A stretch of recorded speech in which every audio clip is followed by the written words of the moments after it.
আসসালামু আলাইকুম কাকা। ওয়ালাইকুম আসসালাম। কাকা ভাবি লীলা কই গেছিলেন? দুধ বিষ খাচ্ছেন কে কাল? আমি কাকা আর আমার বউ তোর ভাবি। কি বুঝতে করলি এটা? মাইন্ড করেন না কাকা, এত সুন্দর মেয়ে যদি থাকে তাহলে কেমনি কাকে কই কোন হিসাবে তো আমার ছোট বোন করা যায়। ক চাষিরে ছোট বোন ক, চাচারে দুলাভাই ক, বাপের ভাই চাচারে দুলাভাই ক, ফাজিলের বাচ্চা। ভাবির চা খেয়ে যাবে। 7 লাখ টাকা দেন মোহর দিয়া তারপর বিয়ে করছি, এখনো দেন মোহরের টাকা পরিশোধ করি নাই। তুই পরিশোধ করবি টাকা? আমি দেবো কেন? তাহলে তোর লগে আমার বউ গল্প করবো কে? জবাব আছে তোর কাছে? নেই। হ্যাঁ তাহলে যা দোকান যা, চলো। ভাই আপনি বিয়ে করে লাগছেন আম করে জানালেন না ভাই? বেটা তুই এদিক বলছিস, ভাবি দেখতেছি কি সুন্দর, বাহ পুরো পরিলা হান্নায় বিয়ে করছেন ভাই। তুই এদিকে আমার দিকে সে যে একটা পরি, এটা আমি দেখে শুনে বিয়ে করে আনছি, তোর প্রশংসা করানো লাগবে না। এদিকটা না ভাই বলতে চাইতেছি যে গ্রামের সুন্দর সুন্দর মায়েরা আপনারা বিয়ে করে লাইতেছেন। হ্যাঁ এটা আমরা কোনো মাইয়া পাই না যে আমরা বিয়ে করবো, এটা আমি কপাল শুনলো না।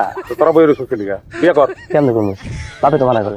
তোর বাপের পায়ে ধরে গিয়ে বই থাকে, এখানে রসুন লিগা। না এনে বেশি ভাই, যে আপনি নাই তো আপনার লাগে অপেক্ষা থাকি ভাই। ওই বেটা এদিকটা, তোর নজর দেখে তো মনে হইতেছে না যে তুই আমার লিগে অপেক্ষা করতেছস। অপেক্ষার দিন শেষ, এর আর দেখাইবো না। বাইরে এই জায়গা ছাপ।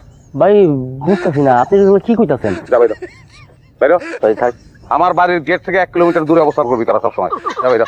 বাসন বললেন ভাই। হ্যাঁ বাইরে বাইরে। বাড়ি খাবি, বাড়ি খেলে মাথা ভাটবো, মাইয়া ভাবি না বিয়ে করানোর লিগা।